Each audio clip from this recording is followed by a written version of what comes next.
आप सभी का स्वागत है दोस्तों फिर से। तो पार्ट वन अगर आप लोग नहीं देखे हैं तो सेम इसी टॉपिक पे मैंने पार्ट वन का जो वीडियो बनाया है उसको पहले देखें, तब आप लोग लिंक कर पाएंगे। ठीक है, कि कहाँ से मैंने ख़त्म किया था और कहाँ से आप लोग स्टार्ट करना है। तो देखिए, मैंने पिछले बार कहा कि कोई भी इजी एग्ज़ाम को टारगेट कीजिए। ठीक है, पहले उस एग्ज़ाम को ले लीजिए, उसके बाद अपने ड्रीम जॉब के लिए भी तैयारी कीजिए। तो एक इजी जॉब, एक ड्रीम जॉब। ठीक है, और मैं बार बार बहुत ही समझदारी और स्टैंड लेते हुए कह रहा हूँ कि अगर आपको वो इजी जॉब करनी नहीं है तो उस एग्जाम को दे के आपको दुनिया को ये नहीं शो करना है कि आप कितने बड़े 30 मार्क खाने। अगर आपको वो जॉब करनी है, अगर आपको लग रहा है कि मेरा उस जॉब को करने से मेरा फाइनेंशियल कंडीशन अच्छा होगा, आप अपने माँ बाप को मदद कर पाएंगे, आप अपनी परिस्थिति को चेंज कर पाएंगे, उभार पाएंगे, अच्छा कर पाएंगे, अगर ऐसा मोटो है तब आप उस एग्ज़ाम को दें, क्रैक करें, जॉब करें, और सेकंड बार उस जॉब को कभी ना दें। समझे चीज़ों को। फॉर एग्ज़ाम्पल, अगर आप रेलवे का ग्रुप डी भरते हैं, तो आपको अगर लगता है कि मुझे कोई भी एक जॉब चाहिए क्योंकि मुझे अपने जीवन का परिस्थिति चेंज करना, मुझे अपने परिवार को सपोर्ट करना, मुझे अपने पिताजी को, अपने परिवार के लिए बहुत कुछ करना है, और मुझे उसके लिए मंथली एक सॉलिड इनकम चाहिए, एक स्थिर इनकम चाहिए, तो उस केस में आप रेलवे ग्रुप डी का फॉर्म भर सकते हैं। उसके लिए आप मेहनत कर सकते हैं। अगर आप एक अच्छे स्टूडेंट रहे हैं तो आपको बहुत ज़्यादा मुश्किल नहीं होगी उसको क्रैक करने में। तो एक बार आप क्रैक कर लें, उस जॉब को पाएं, जॉब को करें, और सेकेंड बार कभी ग्रुप डी का एग्जाम ना दें, क्योंकि देखिए एक बार आपको एक्सपीरियंस बन चुका है, आप उस एग्जाम को भी निकाल चुके हैं, दैट मीन्स आप एक्सपर्टाइज कर चुके हैं अपने आप को उस एग्जाम में। तो सेकेंड बार अगर आप निकालिएगा तो आप पहली बार तो नौकरी पा ही चुके हैं, भले आपको ऑल ओवर इंडिया में किसी भी कोने में, किसी भी कॉर्नर में मिला हो, जॉब तो मिल गया ना आपको। उसी जॉब के लिए बहुत बच्चे तो मेहनत भी कर रहे होंगे ना। अब आप सेकंड बार अगर उस एग्ज़ाम को दीजिएगा, तो जो इंसान को बहुत ज़्यादा नीड है उस चीज़ की, वो एक सीट आप खा लेंगे ना फिर से, तो वो अन्याय होगा, वो सही चीज़ नहीं होगा। तो ये चीज़ आपको नहीं करना चाहिए, पहला पॉइंट। सेकंड पॉइंट, अगर आपको जॉब करनी ही नहीं है, अगर आपको जॉब करनी ही नहीं है, तो आपको उस ग्रुप डी का फॉर्म भरना ही नहीं चाहिए। अगर आपको ऐसा लगता है कि आप फाइनेंशियली अच्छा खासा स्ट्रांग है, आप बिजनेस बैकग्राउंड से आते हैं, या आप ऐसे बैकग्राउंड से आते हैं जहाँ पे पैसे की कोई कमी नहीं है, आपको बस अपने आइडेंटिटी बनाने के लिए आपको एक जॉब चाहिए, बस आपको अपने बलबूते कुछ करने के लिए, दुनिया को दिखाने के लिए, या अपने पेरेंट्स को प्राउड फील कराने के लिए आपको कोई आइडेंटिटी चाहिए आपका अपना, उस केस में आप सिर्फ यूपीएससी और एसएससी सीजीएल टाइप के ही एग्जाम्स दें, आरबीआई मैनेजर टाइप के ही एग्जाम्स दें, और किसी भी एग्जाम में आपको बैठना नहीं चाहिए। ठीक है, ऐसे तो कॉन्स्टिट्यूशनली संविधान में कोई आपको रोक नहीं सकता, आप कोई भी फॉर्म को भरिए, कोई भी फॉर्म को दीजिए, लेकिन आपको भरना नहीं चाहिए, क्योंकि आपको पैसे की नीड नहीं है, आपको आइडेंटिटी की नीड है, आपको पोस्ट की नीड है।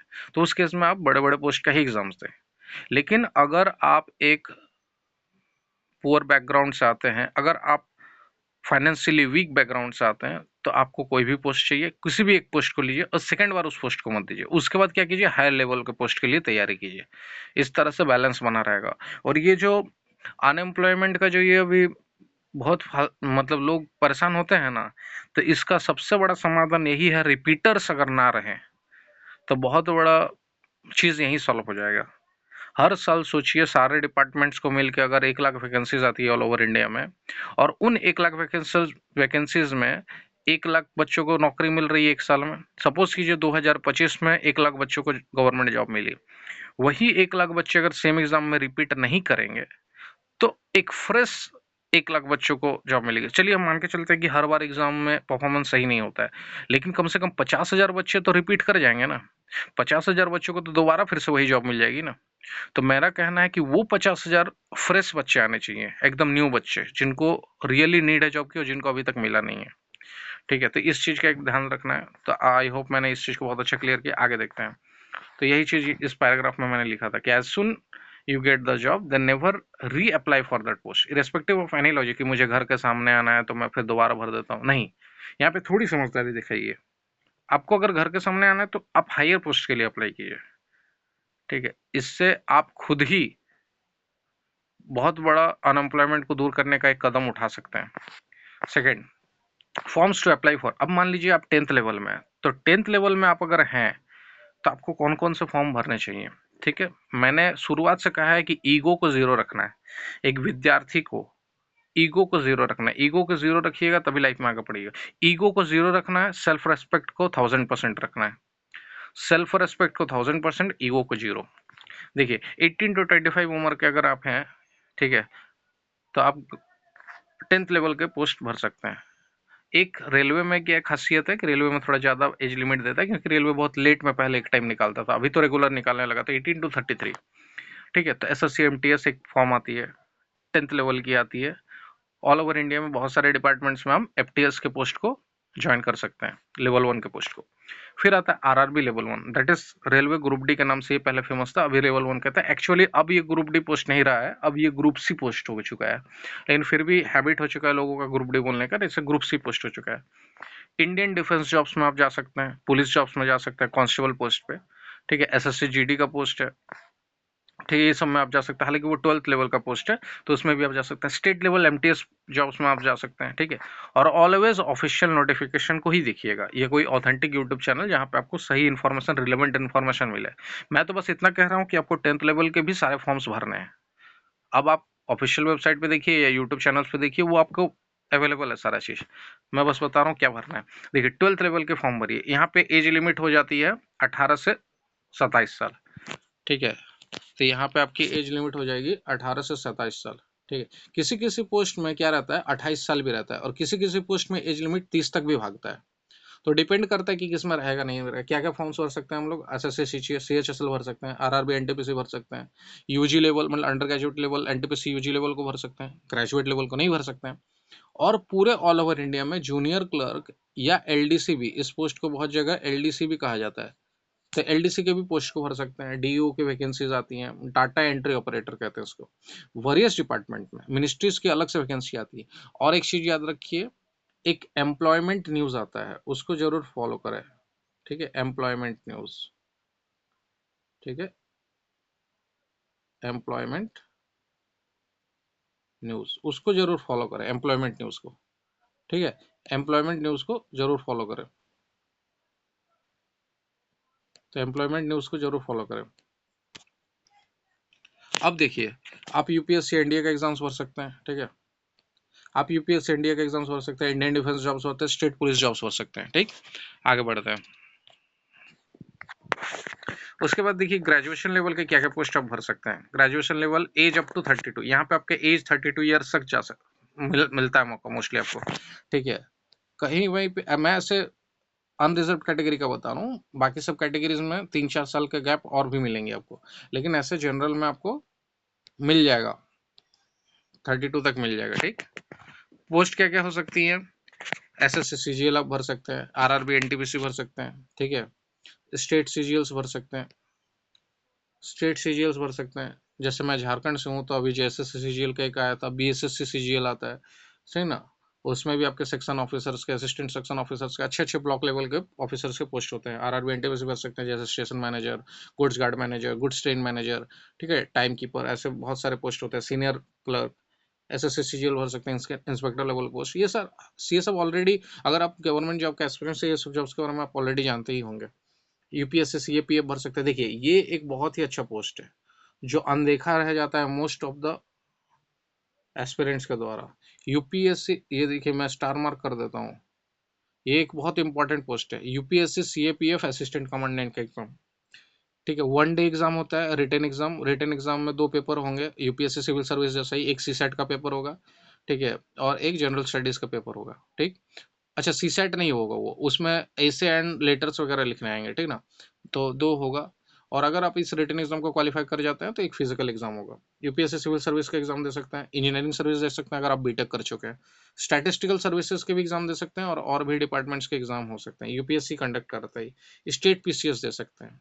ठीक है, तो जो लोग बहुत ही हाई बैकग्राउंड से हैं और जिनको पैसे की कमी नहीं है, मैं साफ साफ बोल रहा हूँ, आप सभी को पता है कि आपका सिचुएशन क्या है, तो अपने सिचुएशन डिसीजन लेना है। अगर पैसा ही अर्जेंट नीड नहीं है आपका, तो आप लोग सिर्फ इन्हीं पोस्ट को अप्लाई करें। इससे क्या होगा कि जो लोग को रियली पैसे की ज़रूरत है और जो लोग एकदम अर्जेंट नीड में है गवर्नमेंट जॉब्स के या किसी भी जॉब के, उन लोगों के लिए वो 10th लेवल और 12th लेवल रह पाएगा, जिससे वो लोग अपने लाइफ़स्टाइल को अच्छा कर पाएँगे। और क्योंकि आपको भगवान के आशीर्वाद से, मैं बार-बार कह रहा हूँ, आपको भगवान के आशीर्वाद से एक अच्छा लाइफ़स्टाइल, एक अच्छा फाइनेंशियल बैकअप मिला है, आपका फाइनेंशियल कंडीशन अच्छा है भगवान के आशीर्वाद से, जो कि बहुत अच्छी बात है। तो आपको सिर्फ ये इन्हीं पोस्ट को भरना चाहिए, ठीक है? 10th लेवल और 12th लेवल को छोड़ दीजिए। वो जो मैं बोल रहा था कि सारे पोस्ट भरने चाहिए, वो मैं उन फैमिलीज को बोल रहा हूँ जिनको अर्जेंट नीड है, जैसे जिनके पेरेंट्स किसान है, ठीक है, जिनका फाइनेंशियल बैकग्राउंड लो है, उनको अगर जिद वो बैठा लेंगे कि मुझे सिर्फ यूपीएससी ही निकालना है, तो वो आगे जाके बहुत बड़ा धोखा खाएंगे। उनके लिए मैं बोला। लेकिन अगर आप फाइनेंशियली बैकअप आपका बहुत स्ट्रांग है, जैसे मान लीजिए बहुत बड़ा बिजनेस है आपका, और अगर आपको गवर्नमेंट जॉब नहीं भी मिलती है तो आप उस बिजनेस को भी आगे बढ़ा सकते हैं, उस केस में वो बोलूंगा सिर्फ आप यही सारे एग्जाम्स दें, ताकि वो सारे एग्जाम्स सिक्योर्ड रहें उन लोगों के लिए जो लोग को रियली नीड है उन जॉब्स की। ठीक है, आगे देखिए। ठीक है, अब यहाँ पे भी मैं बता दे रहा हूँ कि आप लोग को ऑथेंटिक साइट से देखने चाहिए, और अपना आपने जिस डिग्री में बीएससी की है या बीकॉम किया है या बीए किया है, या अपने जिस डिग्री में भी जिस ब्रांच में इंजीनियरिंग की है, उसके हिसाब से अलग अलग गवर्नमेंट जॉब्स के एग्जाम्स होते हैं, उनको भी आप ध्यान दे सकते हैं। देखिए, सम पॉइंट्स टू रिमेंबर। अब हम लोग वीडियो के एंड के बीच एंड में आ रहे हैं, तो उससे पहले देखिए कुछ कुछ पॉइंट्स आपको ऑलवेज दिमाग में रखना है गवर्नमेंट जॉब का तैयारी करते हुए। पहला, attempt the exams for which you seriously want to prepare और हैव प्रिपेयर्ड।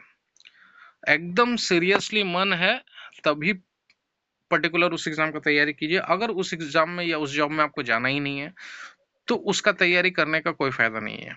अगर आप एकदम फिक्स बैठा के रखें कि आपको जाना नहीं है, जैसे मैंने काफी ऐसे लड़के और लड़कियों को देखा है जिनको डिफेंस जॉब्स करनी नहीं होती हैं, ठीक है, या पुलिस जॉब्स में एक्चुअली जाना नहीं होता है, लेकिन वो लोग सिर्फ एग्जाम देते हैं कि हमें पैटर्न देखना है। अरे भाई, अगर पैटर्न ही देखना है तो उसके लिए टेक्स्ट बुक है, प्रीवियस ईयर क्वेश्चन है, और भी बहुत सारा प्लेटफॉर्म है, आप वहां भी पैटर्न दे सकते हैं। लेकिन आप किसी का सीट क्यों खा रहे हैं भाई? क्यों सीट खा रहे हैं आप किसी का? क्योंकि देखिए, अगर वो लोग अप्लाई करते हैं, किसी का रिटर्न अच्छा चला जाता है, तो फिर कट ऑफ में बाकी बच्चों का नहीं आता है जो सीरियसली उस जॉब को करना चाहते हैं। तो आपको कट ऑफ बढ़ाने के लिए नहीं बैठना है। आपको अगर रियली बहुत शौक है अपना मेरिट दिखाने का, तो आप यूपीएससी में फाइट कीजिए, आप एसएससी सीजीएल में फाइट कीजिए। लेकिन किसी भी एग्जाम में बैठ के उस जॉब को करना नहीं है, तो बस कट ऑफ नहीं बढ़ाना है। जैसे मैंने देखा, अभी कुछ दिन पहले ट्रेंड आईबीएमटीएस का एक पोस्ट आया था, ठीक है, और आईबी सिक्योरिटी असिस्टेंट का भी एक पोस्ट आया था। तो आईबी सिक्योरिटी असिस्टेंट का पोस्ट मैक्सिमम, मतलब बहुत लड़कियों ने भी क्लियर किया था, लड़कों के साथ साथ गर्ल्स ने भी क्लियर किया था। तो उन लड़कियों को जब बाद में पता चला कि आईबी सिक्योरिटी असिस्टेंट जो एग्जाम जो पोस्ट आई थी, ठीक है, उसमें थोड़ा सा मतलब थोड़ा सीरियस काम है, थोड़ा जासूसी वाला काम है, अलर्ट रहना है, उसमें रिस्क भी हो सकते हैं थोड़े मोड़े, तब वो लोग क्या किए, बैक कर गए। उन लोगों ने प्रीलिम्स क्लियर किया, लेकिन फिर वो लोग ब्लैक कर गए, बैक कर गए। अब जिनको मान लीजिए एक्चुअल में जुनून था उस पोस्ट में काम करने का, उनका एक दो मार्क्स रह गया होगा, उनके वजह से जो लोग बैक कर गए। तो आपको जब वो काम करना ही नहीं था, आप शुरू में पता लगाइए, 1 महीना 1.5 महीना समय मिलता है ना किसी फॉर्म को भरने का, तो उस समय में आप रिसर्च कीजिए कि आपको उस जॉब को करना है कि नहीं करना है। आप फाइनल हो जाइए, आपको कोई जबरदस्ती नहीं कर रहा है एक काम को करने के लिए, आप फुल एंड फाइनल खुद में हो जाइए। उसके बाद किसी चीज को अप्लाई कीजिए, किसी का सीट मत खाइए, मैं बार बार बोल रहा हूँ, क्योंकि किसी का सीट खाना भी एक पाप से कम नहीं है, ठीक है, सीट मत खाइए किसी का। आपको करना है तो कीजिए। अब उसमें देखिए क्या हुआ, प्रीलिम्स निकल गया। बहुत सारे इंडिया में ऐसे भी एग्जाम्स होते हैं जिनका सेकंड मेरिट लिस्ट नहीं आता है, एक ही बार आता है, फिर नेक्स्ट ईयर अप्लाई होगा। अब वो लोग प्रीलिम्स निकाल लेते हैं, सीट खा जाते हैं, अब फिर फिजिकल में जाते नहीं है। समझ रहे हैं? तो ऐसा नहीं करना चाहिए। नेक्स्ट, अब देखिए किसी चीज में आप, हम मैं जैसे बता रहा था कि अगर आप पुअर बैकग्राउंड के हैं, फाइनेंशियल कंडीशन उतनी अच्छी नहीं है, तो सोचिए बहुत खर्चा होगा। आप एक बार फॉर्म भर रहे हैं, और अगर आप सीरियसली उस एग्जाम की तैयारी नहीं कर रहे हैं या नहीं कर पा रहे, या आपके जो ओनर का वो एग्जाम नहीं है, आप जिस हिसाब से तैयारी करते हैं या आप जिसमें अच्छे हैं, उन सब्जेक्ट्स से रिलेटेड वो अगर एग्जाम नहीं है, तो देने का कोई फायदा नहीं है।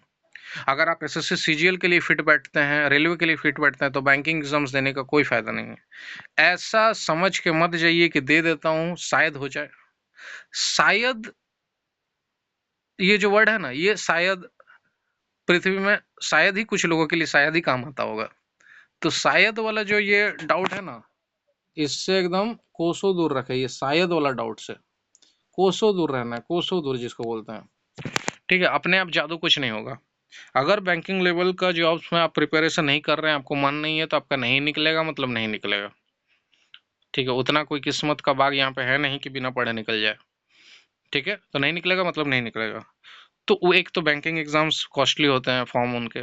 उसके बाद मान लीजिए आपको ट्रैवल में खर्चा होगा, मान लीजिए एग्जाम फी आपको देना है, मान लीजिए आपको पहले एग्जाम फी देना है, उसके बाद आपको ट्रैवल भी करना है ना। ऐसा थोड़ी है कि बगल में ही आपको सेंटर मिल जाएगा एकदम घर के बगल में, जहाँ आप खेलने जाते थे बचपन में, ऐसा नहीं होगा ना, दूर में मिलेगा। तो मान लीजिए आपके अपने सिटी में मिल जाए तो भी मैं समझ सकता हूँ कि 50 60 या 100 रुपये के अंदर आप मतलब भाड़ा वगैरह दे के आप एग्जाम दे के चले आएंगे। ठीक है, ये 50 रुपये का पेट्रोल में काम आपका निकल जाएगा। लेकिन अगर आपको दूसरे शहर में या दूसरे स्टेट में दे देता है, तो मिनिमम 500 रुपये का खर्चा आपको होना ही है मिनिमम। उसके बाद मान लीजिए अगर फर्स्ट शिफ्ट में आपका एग्जाम हो जाता है, तो आपको रात में कहीं ना कहीं तो रुकना ही होगा, तो लॉजिंग का भी खर्चा पड़ा। और नहीं भी रुकिएगा, गमछा, हम मैंने तो ये भी देखा है और वैसे करते भी हैं लोग, मेहनत का पैसा क्यों बर्बाद करें भाई। बहुत लोग ऐसा करते हैं कि स्टेशन में ही गमछी बिछा के सो जाते हैं, प्लास्टिक बिछा के सो जाते हैं, इवन सेंटर के भी साइड में लोग गमछी बिछा के या प्लास्टिक बिछा के सो जाते हैं, सोना पड़ता है भाई। इसी को तो संघर्ष कहते हैं ना, यही सब तो बाद में याद आता है और खुशी का आंसू दिलाता है जब आप सिलेक्शन ले लेते हैं। यही सारी चीजें याद आती है ना, कि इस तरह से दिन बिताया था, इस तरह से रात बिताई थी। ठीक है, तो लॉजिंग का खर्चा, लेकिन कुछ कुछ लोग होते हैं जिनको सेफ्टी के लिए, और मोस्टली गर्ल्स लोग को तो उस तरीके से नहीं रह पाएंगे ना, गर्ल्स लोग को तो लॉजिंग लेना ही पड़ता है, उनको तो कहीं ना कहीं स्टे करना ही पड़ता है, चाहे रिलेटिव्स के घर में हो चाहे कहीं भी हो, स्टे करना पड़ता है ना। तो इधर आपका लॉजिंग का भी खर्चा होगा। लास्ट में बच्चा फूडिंग, अब बिना खाए तो कोई जिंदा रहेगा नहीं, पानी पी के तो आप 2 दिन बिता नहीं सकते हैं, खाना तो खाना पड़ेगा, तो फूडिंग का भी खर्चा है। और इतना सब करने में भी कोई बुराई नहीं है अगर आपका एग्जाम निकल जाए। ठीक है, लेकिन जब आपको पता है कि मैं इस एग्जाम के लिए प्रिपेयर नहीं हूँ, तो बस अंदाजा में किस्मत भरोसे आप 4 5 स्टेट क्रॉस करके दूसरे स्टेट में जाके एग्जाम देने चले आते हैं, जबकि आपको एकदम 100% पता, लोगों को जैसा रहता है ना कि 100% ये पता रहता है कि हो ही जाएगा, उस तरह से आपको पता रहता है कि 100% नहीं होगा। फिर भी रात जग के ट्रेन में जनरल बोगी में सफर करके, संघर्ष करके, भटक के, और मन मन में बस यही सोचना कि मैं कितना संघर्ष कर रहा हूँ, एक दिन मेरा ये संघर्ष फलीभूत हो जाएगा, मोटिवेशनल वीडियोस देखना, और एकदम मन में एकदम बना लेना कि इतना मेहनत कर रहा हूँ, भगवान सुन ही लेंगे, इस बार मेरा एकदम मैं टॉप लेवल पर ऑफिसर बन जाऊंगा। नहीं, ये सब सपना साकार नहीं होता है मेरे बंधुओं, मेरे दोस्तों, नहीं होगा। अगर आपने उस एग्जाम के लिए प्रिपरेशन की है तभी निकलेगा, याद रखिए, ये कड़वा सच है। कर्म कीजिएगा तभी फल मिलेगा। तो जब पता है कि उस एग्जाम के लिए कर्म नहीं किया तो वो नहीं देना चाहिए। ठीक, तो ये पॉइंट भी क्लियर हो गया। देखिए, ये पॉइंट भी क्लियर हो गया, ये पॉइंट भी क्लियर हो गया। देखिए, फिर दूसरा बात है कि it create hopes among your parents. अब मान लीजिए कोई भी एग्जाम दे रहे हैं आप, तो आप अपने पेरेंट्स को थोड़ी बोलिएगा कि पापा मैंने तो ऐसे ही फॉर्म भर दिया है, देखता हूँ होगा होगा, नहीं होगा नहीं होगा, 4 5 हज़ार खर्चा होगा, बस घूम के आ रहा हूँ। ऐसे तो आप नहीं बोल पाइएगा ना, इतना बेशरम तो नहीं बन पाइएगा आप। तो आपके पेरेंट्स को ये कंफर्म हो जाएगा, कि बच्चा इस बार एग्जाम निकाल लेगा। क्योंकि अब जब भी घर से कदम बाहर निकालिएगा एग्जाम हॉल की तरफ, परिवार यही सोचता है, यही उम्मीद रखता है कि इस बार मेरा लड़का या इस बार मेरी लड़की निकाल लेगी और इस बार एग्जाम हो जाना है। और जब आप बाद में रिजल्ट आने पे नो बोलिएगा ना, बहुत बड़ा झटका लगता है। आप खुद जब माँ बाप बनिएगा ना, तब इस चीज को और बेहतर से समझ पाइएगा कि बहुत पीड़ा होती है, बहुत ज्यादा पीड़ा होती है। ठीक है, तो वो पीड़ा क्यों दीजिएगा अपने माँ बाप को। ठीक है, और किस तरह से तैयारी करना है, पढ़ाई को किस तरह से सीरियसली, देखिए पढ़ाई माँ सरस्वती, हम लोग सनातन धर्म में पढ़ाई से रिलेटेड चीज़ों को माँ सरस्वती से जोड़ के देखते हैं। तो माँ सरस्वती सम्मान खोजती है, माँ सरस्वती डेडिकेशन खोजती है, डिसिप्लिन खोजती है। ठीक है, तो उस तरीके से पढ़ाई करने पे ही आपको रिजल्ट्स मिलेगा, याद रखिए। मेरे उस वीडियो को जरूर देखें, how to become a super student, उस वीडियो को देखें। उस वीडियो में मैंने बहुत ही अच्छे से बताया है कि किस तरीके से आप सुपर स्टूडेंट की तरह पढ़ाई कर सकते हैं और रिजल्ट्स आपका बहुत ही ज़्यादा अच्छा हो सकता है। ठीक है, तो ऑल द वेरी बेस्ट, आप सभी को ऑल द वेरी बेस्ट आगे के जर्नी के लिए। ठीक है, और मैं हर वीडियो के लास्ट में एक संस्कृत का श्लोक दूंगा जो हमारे शास्त्रों में कहा गया था, जो कि बहुत फायदेमंद होता है, और उस श्लोक से आप लोगों को बहुत लाइफ में सीखने मिलेगा। तो अभी तक मैंने जितने भी वीडियोस दिए हैं, इसमें मैंने step by step chronological order में बताया कि कैसे क्या करना है। पहला वीडियो मैंने एक दिया था कि अगर आप धन से गरीब हैं, लेकिन ज्ञान से अमीर हैं, तो आपके लिए ये वीडियो है, ठीक है? क्योंकि मैंने बताया था कि गवर्नमेंट जॉब का एग्ज़ाम्स गरीबों के लिए ही होते हैं, क्योंकि इसमें इन्वेस्टमेंट नहीं होता है। 100 150 से 500 तक के फॉर्म भरने होते हैं। मेहनत 500 रातों की मेहनत लगती है, रात दिन की मेहनत लगती है, लेकिन उसके बाद जीवन एकदम बदल जाता है। एकदम बोलते हैं ना कि एकदम जीवन का दूसरा पहलू नज़र आता है। रातों रात आपका जीवन चेंज हो जाता है। तो ये एक बहुत बड़ा प्लस पॉइंट होता है गवर्नमेंट जॉब्स का, ठीक है? तो ये एक बात है। तो इसलिए मैंने वो पहले वीडियो में कहा था, सेकंड वीडियो में कहा था कि जॉब होता क्यों है, जॉब को इतना बड़ा क्यों बढ़ा के रखे हैं, ठीक है? जॉब होता क्या है? तो जॉब के बारे में बताया कि भाई ये क्या है। गवर्नमेंट जॉब का ये चीज़ है कि आप सुनिश्चित हैं, 60 साल तक आप निश्चिंत हैं कि चलिए आपका नेक्स्ट पीढ़ी सेफ है। किसी भी कारण से अगर भगवान ना करे आपको कुछ भी हो जाता है, तो आपकी वाइफ सेफ रहेगी, आपके बच्चा सेफ रहेगा, उनका पढ़ाई नहीं रुकेगा, ठीक है? उनका घर चलना, उनका चूल्हा चौका नहीं बंद होगा। ये एक चीज़ निश्चिंत रहता है इंसान को, ठीक है? अब देखिए, तो यहाँ पे देखिए क्या लिखा हुआ है, और मैं ये जो वीडियोस लिख रहा हूँ, मेरे चैनल पे कोई 2 मिलियन 3 मिलियन सब्सक्राइबर्स नहीं है, ये मैं मान रहा हूँ। लेकिन शास्त्रों में कहा गया है कि युक्ति युक्तम प्रगिन्यात बालादपि विचक्षण रवेर विषयं वस्तु किम न दीपः प्रकाशयेत। इसका मतलब सीखने योग्य अगर 1 सब्सक्राइबर भी किसी चैनल का है ना, लेकिन अगर आपको अच्छा चीज़ मिलता है तो आपको सीख लेना चाहिए। सिर्फ मेरा ही नहीं, किसी भी चैनल से आपको जो भी सीखने मिला आप सीख लीजिए। अहंकार ना करके अगर आप सीखिएगा ना तो आगे बढ़ पाइएगा। देखिए यहाँ पे क्या लिखा हुआ है, बुद्धिमान व्यक्ति को युक्ति युक्त तर्क संगत मतलब सही बात बालक से भी अगर मिले, सीखने को मिले, तो स्वीकार कर लेनी चाहिए। कोई अहंकार नहीं कि मुझे छोटा बच्चा सिखा रहा है, आज मुझे 10 सब्सक्राइबर वाला चैनल सिखाने चला आया, मैं तो 12 मिलियन सब्सक्राइबर वाले चैनल से ही सीखूंगा।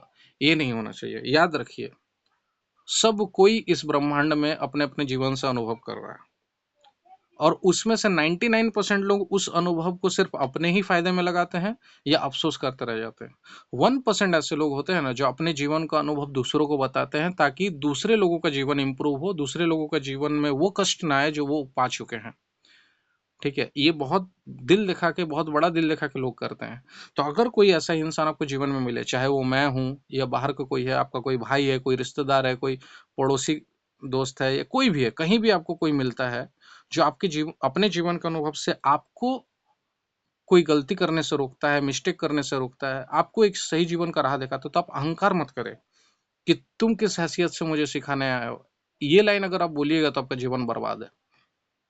आपको सीखना चाहिए, ठीक? तो एक छोटे बालक से भी सीख सकता है। जैसे मान लीजिए, क्या दीपक सूर्य के ना पहुंचने वाली वस्तु को प्रकाशित नहीं करता?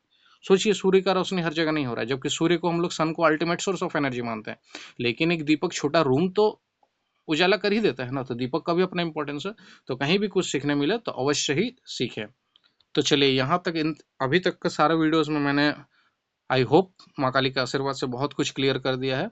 अब फ्यूचर के वीडियोस में मैं ये बताऊंगा कि जब आप गवर्नमेंट जॉब की तैयारी में घुस जाते हैं, तब आपको क्या क्या चीज़ें फेस करनी होती हैं, क्या क्या चैलेंजेस बीच में आता है, क्या क्या संघर्ष आता है। कभी कभी तो मन एकदम टूट जाएगा आपका, कभी कभी तो गिव अप करने का मन करेगा, कभी कभी गुस्सा आएगा, कभी कभी रोने का मन करेगा, कभी झगड़ा करने का मन करेगा, कभी आप माथा आपका पकड़ लेगा, कभी आप पागल जैसे होने लगेंगे। बहुत सारी परिस्थितियां आएंगी, लेकिन सारे परिस्थितियों को कंट्रोल करना आपको सीखना पड़ेगा, क्योंकि जो अपने मन पे बस करता है वही दुनिया पे बस कर सकता है और जीवन में कामयाब हो सकता है। तो मैं आप सभी को बहुत ही इजी ट्रिक्स बताऊंगा कि कैसे उन चीज़ों को हैंडल करें। एक एक करके हम लोग डील करेंगे उन चीज़ों का। तो चलिए, मैं थोड़ा हिंट दे देता हूँ कि किन चीज़ों के बारे में अभी डील होंगे। जैसे गवर्नमेंट जॉब जब करता है इंसान, तो वो मोस्टली घर में रह के करता है या बाहर में रह के करता है, तो उसको बहुत सारा चीज़ फेस करना पड़ता है। जैसे कोई ताना देने का कोशिश किया, कोई रिश्तेदार कोई कुछ बोला, ठीक है? या माँ बाप ही बीच बीच में कुछ बोल देते हैं। बहुत तरह की चीज़ें होती हैं। उन सारी चीज़ों को कैसे डील करें, अपने फ़ायदा में उन सारी चीज़ों को कैसे लें, बहुत कुछ मैं डील करने वाला हूँ। अब नेक्स्ट वीडियोस में वो सारा चीज़ मैं रखूँगा। अभी तक के सारे वीडियोस को आप बहुत ही अच्छे से देखें, समझें और कॉन्फिडेंस के साथ लगे रहें। हमेशा एक चीज़ याद रखें, आपका जो एग्जिस्टेंस है वो निरर्थक नहीं जाना चाहिए। आपका अगर जन्म हुआ है तो एटलीस्ट दुनिया के लिए कुछ अगर ना भी कर पाए आप, कम से कम अपने माँ बाप के लिए कुछ ना कुछ कर गुजर जाएं। कम से कम अपने परिवार को, जिस स्थिति में है आपके पीढ़ी में, वो मतलब अभी जिस प्रेजेंट स्टेटस जो है उस स्टेटस को बहुत अच्छा करके आप जाएँ और उस चीज़ को सौंपे अपने बेटे को। जैसे पहले के ज़माना में राजा अपने राजत्व को बढ़ाता था और वो फिर अपने पुत्र को सौंपता था कि बेटा अब तुम्हें ये सँभालना है। फिर वो अपने राजत्व को बढ़ाता था, फिर वो अपने फिर बेटे को भेजता था। स्टेप बाय स्टेप ऐसे ही होता था ना। तो आपके पिताजी ने जितना हो सका आप लोगों के लिए किया। अब आपको अपने परिवार के लिए जितना हो सके करना है और मल्टीप्लाई ही करना है, बढ़ाना ही है। चलिए ऑल द बेस्ट। धन्यवाद।